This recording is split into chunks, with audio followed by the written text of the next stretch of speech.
Hi guys, this is Kris Rottiers, founder of Drone Future. Guys, it's really an exciting time for a startup company. Why? Because Drone Future is officially selected as contestant of the Drone Hero Europe contest.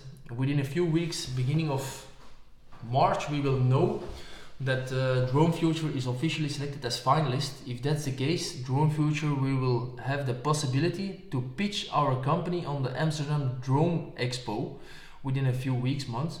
So it's really an exciting time.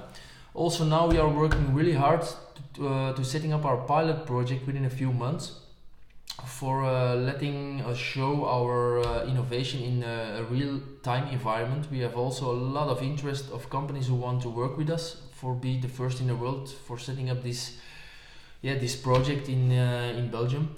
So it's really an exciting time, guys. I hope you will follow us on our Facebook page, on our Twitter account, and also, of course, our website for different updates that we are putting up on our website. So please check it, www.drone-future.com. Guys, keep you posted. Bye.